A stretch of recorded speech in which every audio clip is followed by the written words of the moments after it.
there. So my internet was not working, so sorry to disappoint you guys all out there. We're ready to watch my live workshop on Clay Buddies.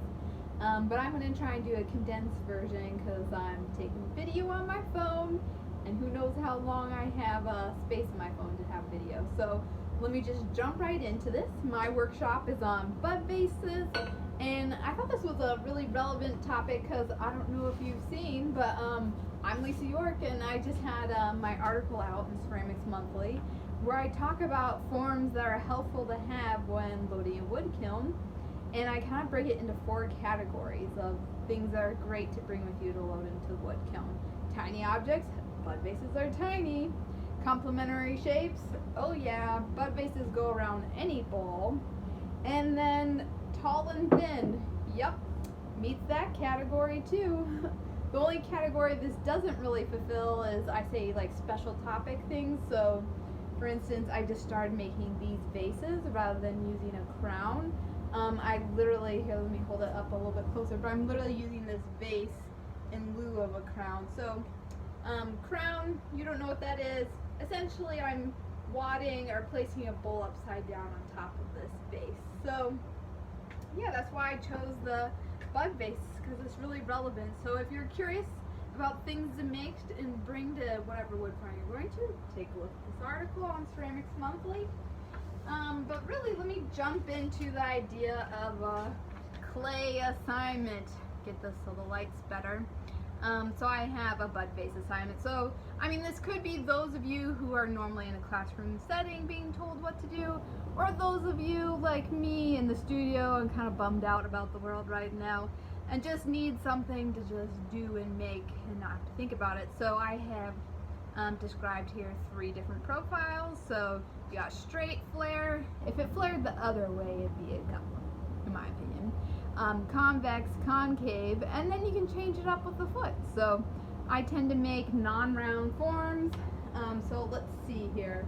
I got three different shapes here. So I've got triangular, square, rectangle. I love these pair of bottles here. And then in addition to that, different foot statements. So here, I'll grab a couple more. Here's like a carved, whoops, don't need the price sign there. Here's like a carved foot, and here is just a beveled foot. So I'm gonna jump into throwing some pieces for you now. And so I'm gonna set these aside, and I am gonna be working through this straight edge, convex, concave. May have mixed those 2 up, don't mind me. So let me get my clay here. Ready? So I always start, oh, by the way, I'm working at a standing wheel. I found that helped reduce back pain because I'm in a natural position versus like being hunched over a wheel. You know, you can always be like, oh, bend at the hips, but that's like, you always get tired and start slouching. So I find it's easier to have good posture at a standing wheel. I've really been happy with that switch. I usually use like a stress mat. People have those usually at their kitchen sink. I lost mine in the move. I still need to buy a new one. But usually I do that to help my feet with extra time on my feet. So I always start with slap centering. So I'm just going to get that. That also gets it stuck to the wheel head. I'll get a little bit of water. If you notice as well, I don't usually use a splash pan. My goal is to use as little water as possible. Now, because I am talking and working, I'll probably splash more clay than I normally do. So for centering, I use this palm here, and then I'm tucking below, so the palm catches the top and the side, and this catches the opposite side of the clay, so it's kind of like a motion there. And I can almost do it in one move because this is a tiny little piece of clay. So catching the top, and I'm moving the clay into it, and then I make sure that this is going to a point, and I tuck again. And so yeah, I typically don't really cone on the wheel. Now with that said, I cone on the wheel if I have reclaimed my clay poorly, or if I have not wedged very well because I was feeling lazy. Then I might cone to get out to like even out the clay that might be like harder in spots and softer in others. So now I'm going to open up the piece. Oh, I'm making squash bud vases. So the fun part will be when this piece is done being made, and they'll get immediately altered on the wheel. So I'm going to leave a slightly thicker bottom. I have about 1 pound of clay here, and this is B-mix. I actually don't normally throw with B-mix. I usually throw with a white stoneware and stoneware. Oh, and I also actually want to not have this indent, and I'll explain that more later. So I'm actually sending some clay back down to the bottom because I'm usually so good at keeping that clay tucked in. But many of you are probably like me, where I was like almost running out of clay. I was like, oh snap, we're gonna be going in quarantine, and we just got the notification today that we're required to stay at home in Wisconsin. I haven't looked up all the rules of when you're allowed to leave yet, but I was glad I got clay, and so they were out of stoneware. As you can see, no real clay on the wheel head here. So yeah, I took a real dig there. So I'm sending clay back down to the bottom. And then I wanted to flare in for this shape. So coloring, I usually start at the top, kind of get the top set to going in, and then I'll come down lower. And I'm kind of focusing on touching everything mostly in 2 spots. So that's pretty much thrown. If you have ever watched me make videos, usually on Instagram, I'm just getting some of the sludge off of here. I make really plain forms, and then most of the action happens in the carving of the piece, which I guess the carving wasn't quite necessarily noticeable in the pieces I show you because they're wood fired. So in that quick, here's a pot. You probably didn't notice the carving marks. I guess I could find my hands off here. Here's one I just finished carving. So you can see it has rasp marks, squared rectangular foot. I carved the lip as well. So that was one that I had finished. So yeah, this is a thrown piece. So I'm going to stop my wheel. Now here's the most important part. To squash the vase, do not cut it off the wheel head yet. You might want a little water on your hands, and you're going to go squish, squish, and all I'm doing is this palm right here to make it slowly go in at the bottom. And I'm slowly going in, and then be careful of it indenting too far there. So let me go a little bit higher. Now I could decide to leave this mouth perfectly round, but most often I oblong or square it with a piece. And then I typically come with my Cheryl rib, because it has a nice 9-degree angle here. And I remove some of that excess clay. So if you don't have enough clay at the bottom here, it'll just really indent and do funky things when you're squishing it. So that's the real main motive in not having it too tucked in, like I normally do when I'm throwing forms. So I'm just kind of squaring, rather rectangling this squashed bud vase. So here we go.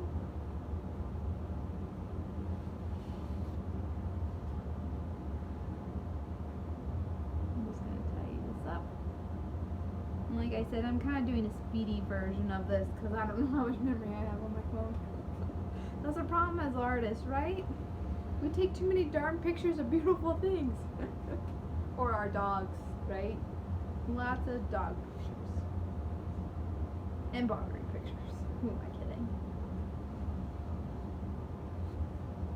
So, let's tie it up there. A lot of times you can't see this because you don't have a top view, but the foot is this way, and then while I'm like shaping it, the like neck twist. So a lot of times I have to come back in here and kind of get these back to being straight lines. So let me wipe my hands off here. And I will take this off so you can see it's nice and rectangle shape. Give you a closer look. So nice rectangle there. I'm gonna set this down, and I'm just going down my little map of assignments. I'll take this clay off. So this time I'm gonna have it indent. Maybe I'll show a triangular base. Because like I said, you can go with different profiles. This is too fast for slab centering.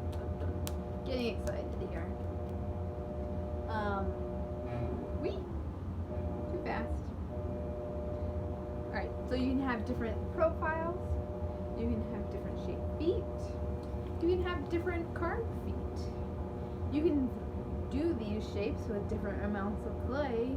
So really, like, anytime I'm kind of exploring a new shape or a new idea, I just like run down this line of like, let me vary the overall profile.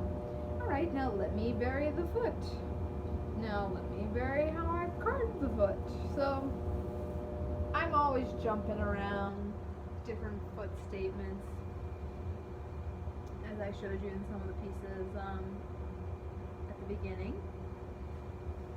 Just getting this centered, and I'm ready to go. And I'm going to not tuck too much in the beginning. So I like to, a lot of times, open with a sponge. I guess most of the pressure is coming from this middle finger down in. But I know many of you who are going to watch this video are well experienced in clay. So really, I guess the idea is how to switch things up. Giving yourself a basic little assignment like this is a good way to do it. So, I'm going to widen this just a hair more. Pressing the foot.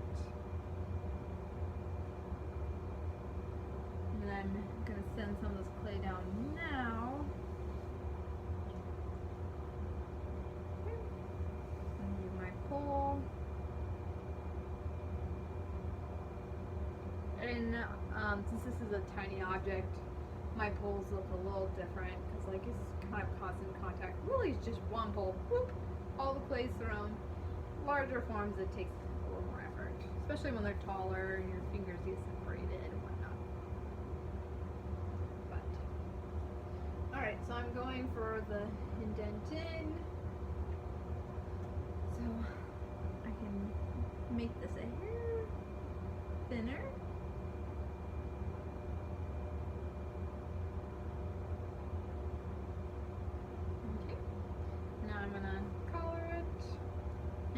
Double check that there's no wire that needs to be sponged up, which I don't have any wire that needs to be sponged up, but you want to do that before you close this up. Alright, so now I'm going to kind of determine the shape here. Another thing, I typically throw with a mirror, so I'm using the video as a mirror right now. And the perk of having a mirror is you're not like doing this looking at the piece, you can look straight ahead. A lot of when you switch to like doing pottery full time, you realize your body gets more aches and pains. And getting older would do that too. So yeah, I'm always trying to be conscientious of working with straight wrists. That's why I like to center, like with the opposing motion, rather than like cranking it centered, just thinking straight wrists, and that helps as well.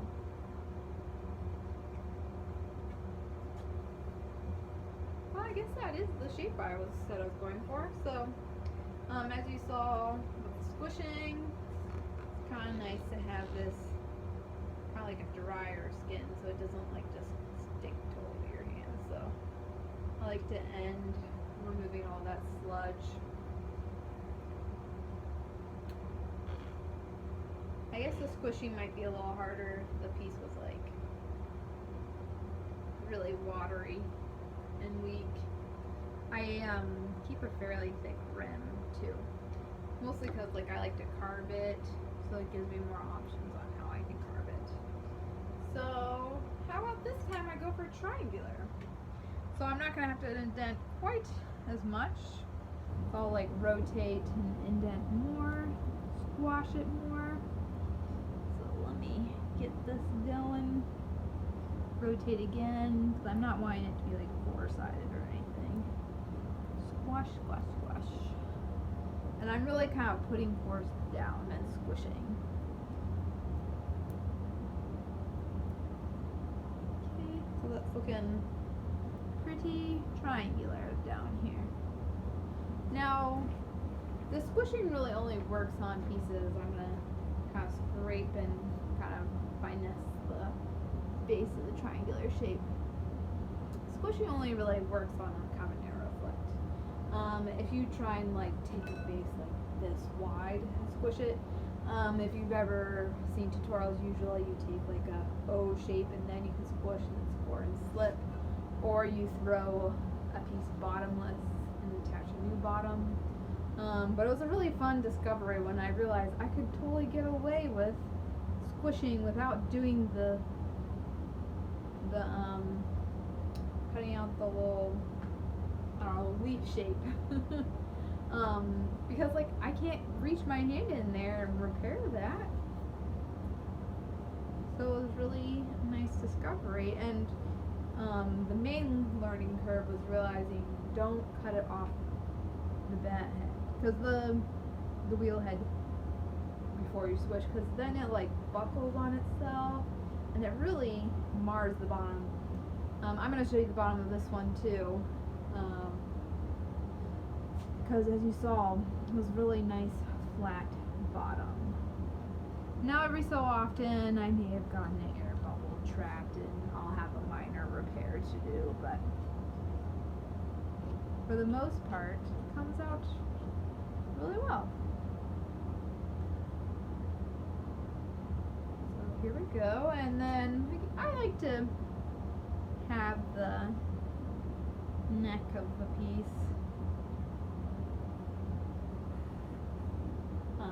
follow the triangular or whatever shape I put on the bottom. So I will cut this one off and show you the triangular base. So I guess in some ways you kind of can't tell the shape altered that much, because you're kind of just getting such a one-on view. But this will make it a little easier. See, didn't even look first to make sure it was a flat bottom. And then again, I have a matching triangular mouth. So let me go for the last shape here, which is going to be more of an outie with a little bottleneck at the top. Oh, plays right here. So I'm so sorry I can't get your questions, but please leave me comments. I could always make another video to follow up with, because the live video didn't work. I mean, the reality is everyone's using the internet right now, so sorry, but here I am with a video a little bit later. So it was really nice having that drawing, so I'm like, oh yeah, focus. I do the same thing when I teach workshops live. I will sometimes even, I can just show you real quick. I'll sometimes even, like, I'll have a ball of clay and I will, don't mind the sound effects, but I will literally sometimes draw what I'm gonna throw on the ball of clay, because when you're teaching and you're not used to like talking about everything you're doing when you're just in your home studio, so that helps keep me on track. This time I made a little picture for you, and that's helping me keep on track. So let me get this opened, and then yeah, just even switching up how wide you stretch the bottom versus the neck totally changes the look of the shape. I have some that I'm in the middle of carving, which, you know, I haven't run maybe I could show you carving a piece as well while I'm at it. Besides, I don't, get a lot of control here. Putting that back in.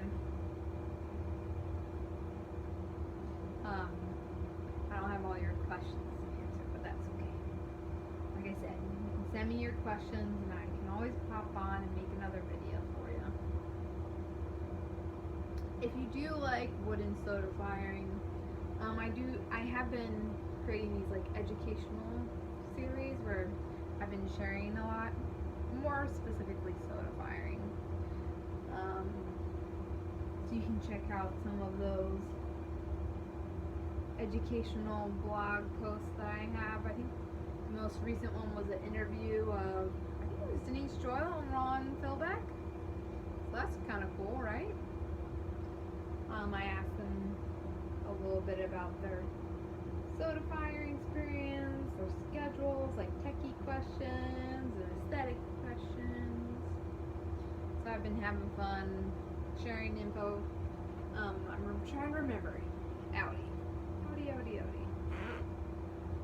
So now I just need a collar in for, like I said, I wanted to do a little bottleneck. So let me get that going.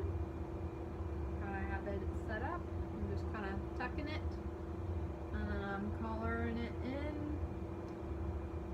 And then it gets thick while it comes in. So, get a little out of control. But guess what? I sometimes cheat too. Wanna know what I think's cheating? Cutting off the wobbly rim. I do it sometimes. No shame in it. I tried displace, send it back into the clay, but you know what? That just takes more time. Sometimes it's just faster and easier to cut that thing off. Alright, so like I said, I try and make sure everything stays thick. Now I'm gonna just adjust the shape.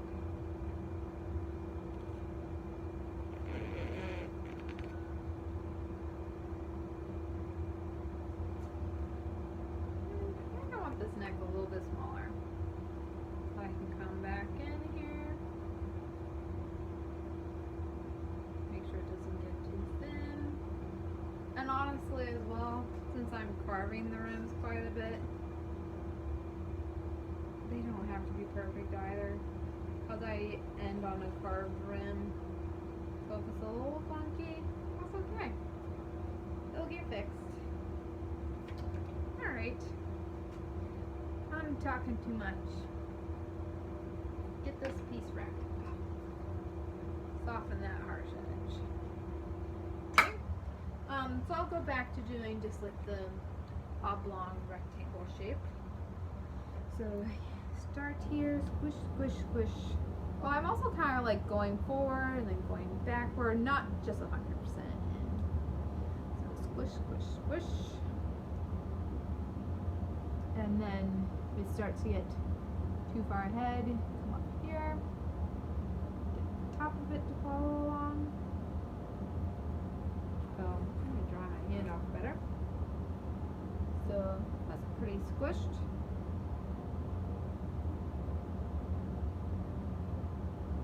And then I come in with my straight edge rib, clean up that shape, and the shape gets cleaned up even more with the carving.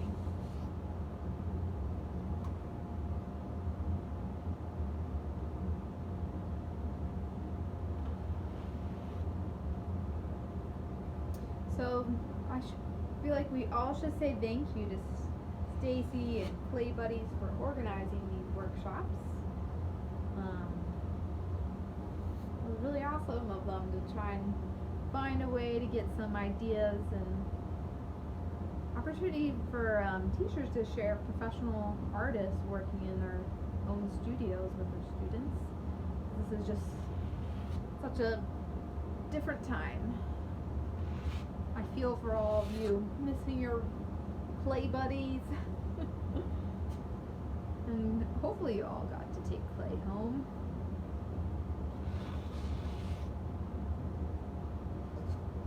Just gotta clean up the dust often.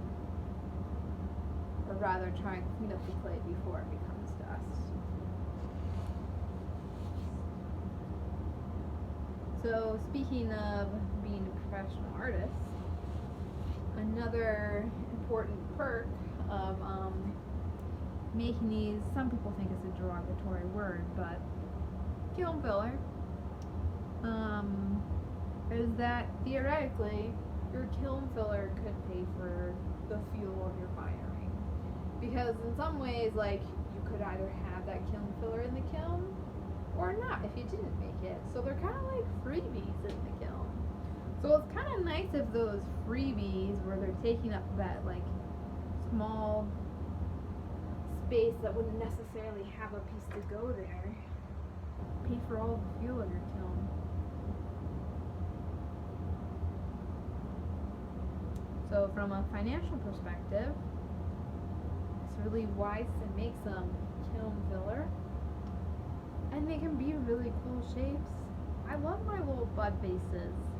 Sure, they're kiln filler, but I love flowers, and I think they're awesome.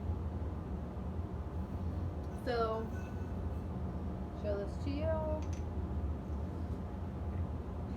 So again, woohoo, flat bottom.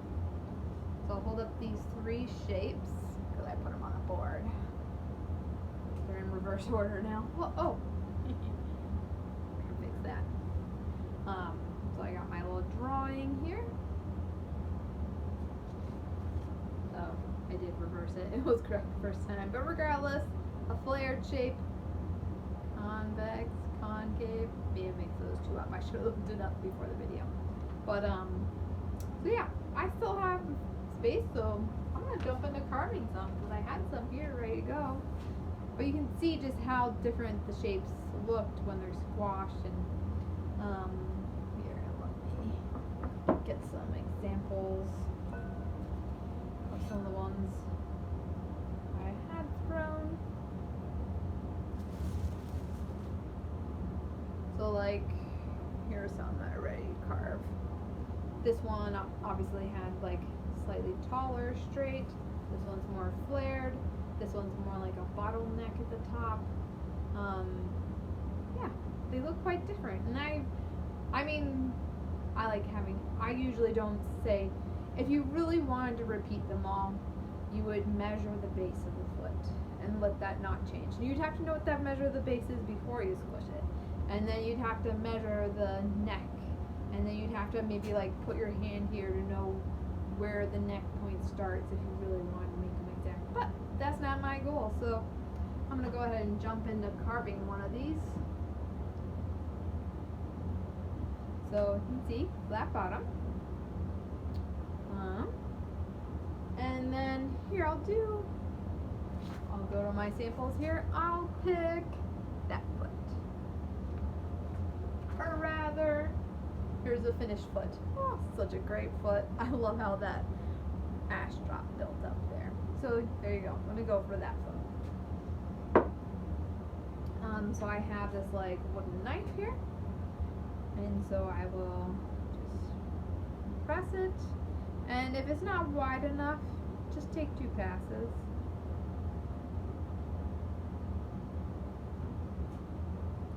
And I'm gonna go to the other side. So one of the biggest perks about doing this, I don't know what you want to call that foot. By the way, you could leave this. Sometimes I do. I'm gonna cut it off though. I don't always leave it. Mostly because like my surfaces and forms are more about the consistent carved surface, so it's not like the freshly thrown pot where it has thrown rings and whatnot. So I feel like it's more fitting for everything to be carved. Whereas if I were like leaving a very fresh, leaving the throwing ring surface, I'd probably not want to carve that away because you kind of want that look to be consistent or contrasting. So mine will be contrasting in the sense that usually it's a smooth bottom. I don't remember what I was saying earlier. By the way, I'm normally in bed right now. I don't know how I ended up with this late time slot for Facebook. Well, what was supposed to be the Facebook Clay Buddies video. But it was one that was open, and so I seized the moment. Okay. So all I have done is taking my rasp. I've shaved that excess away. I've kind of shaved a bevel here. And an important thing to note is that if you get into this kind of carving, is I really try to reduce how much I hold the piece, because I tend to injure this hand from holding pieces while carving them. So put the piece on the surface and don't hold it when you carve it. That's what I'm always trying to tell myself. Don't injure that arm again. Because I mean, that's a lot of imbalanced exercise of just constantly holding a piece and carving it. I mean, imagine carving 20 or so pieces in a row. That's a lot of strain on that one arm. Now, if I were better about going to the gym and had a balanced set of muscle structure, maybe I could get away with it. But that is not the case. So I have to just be careful about injuring. It's actually some numbness here that actually goes back to the shoulder. And I'm pretty much guaranteed that it's because I tend to want to hold the piece while I carve it, so resist the desire to hold the piece while carving. That's my words of wisdom for you if you decide to make this type of work. So I'm just smoothing things out. This bottom on this particular one actually isn't that thick. So if it were thicker, by the way, did you notice that all I threw with was a sponge and my one rib? And I'll show you my vast array of carving tools. Here you go. Although I'm not even going to use this one today, so actually I'm not even going to use, well, I'm not even going to use this one. If the foot were thicker, I would be carving the foot with this one. So really, all I have today for carving is, well, I guess I use that one to impress the foot, but these two tools, rasp and my favorite Dolman knife. Okay, so, and I always like to check the alignment to make sure the rectangles are staying, the points are staying one above the other. Because like I said, sometimes they like to twist. So I'm just gonna shave this here. Typically I like the strokes of the carved lines to go completely from top to bottom. You could, like I think, my random blanking on his name, Bill Wilkie. Always happens when you're making a video that you forget names and things. But he does his in a more like, here's a checkered pattern of how I have done the rasping. So we all do things a little differently. Now if I wanted to, I could have my piece of foam here to have it set on the foam to get a good, because I don't want to set it on here or else it'll just squish it more. So if I had a piece of foam, which I did not pull out for this, I could have it lean on that rather than holding it. Like I said with you, don't do it. Don't hold the piece. You could injure your arm like I do on a regular basis. So I'm just doing a final pass. Kind of clean up that mark making. Now a lot of times this mark making disappears when there's a lot of soda ash or wood ash built up on it. But every so often you can see a little hint of a texture through it, or I actually use a lot of glazes too. And that makes it worth doing still. It's also very addictive to like cheese grate your pot. So it's kind of like what this is, kind of like a cheese grater.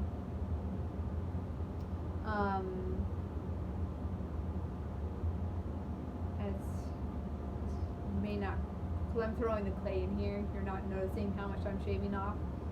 But it's seriously, sometimes I feel like I take half the weight away in the carving. So like I will throw all these pots and be like, oh snap, I used all my clay. And I reclaim it all and I can throw about almost as many pots because I shave away so much. Now, if this were a cup or something I was holding and I would desire to be a little more lightweight, tea bowls I like to be heavy just because if the walls are papery thin, they burn your hands so bad. So there are certain forms I like heavy, but vases tend to be one of the ones I like heavy.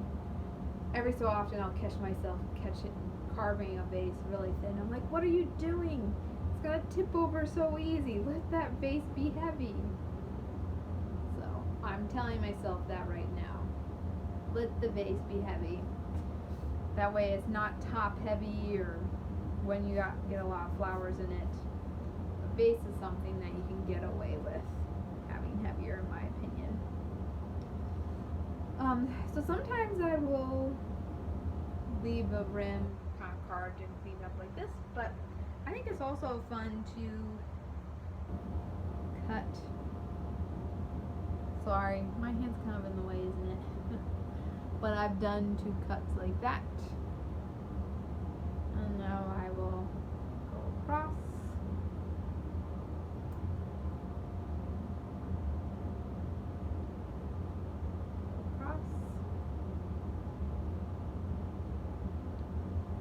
Soften the inside so you can kind of see that. Soften the inside. Do the same thing on the opposite side.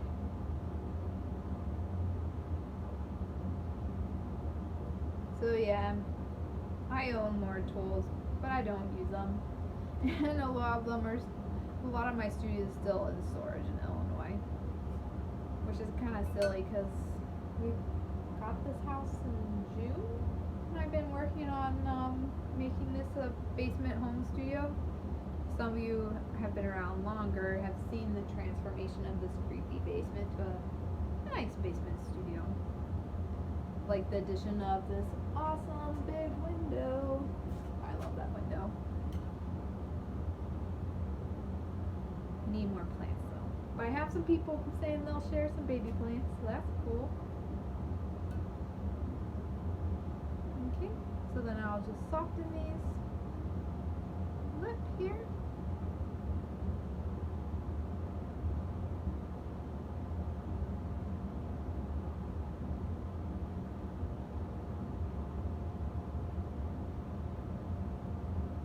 Just tidying that up.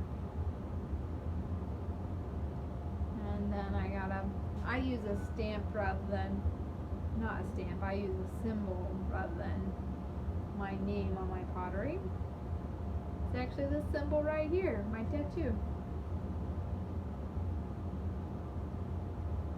Essentially a reminder of seasons. And there's no such thing as true balance. So sometimes, as you saw on the one piece there, I will do it on the bottom. Other times I'll do it on the side, which I think I'll do that for this scenario.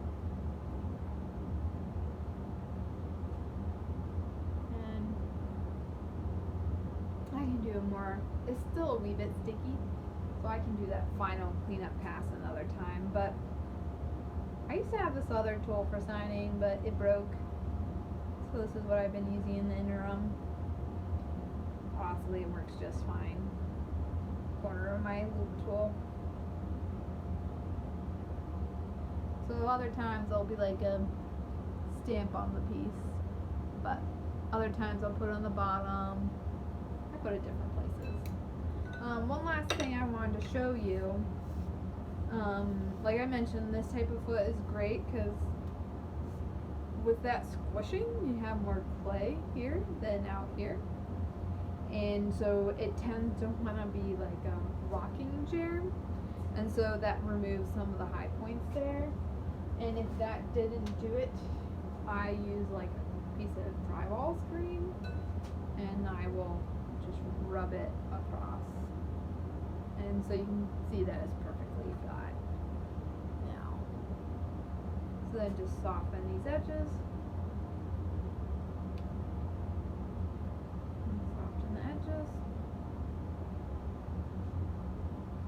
there you go. That's your lesson on squash vase. So have fun making your own assignments for yourself. And thanks again to those of you on Clay Buddies for organizing these workshops for everyone. And like I said, reach out to with your questions, and I can always make another little video. So have a great night. Bye.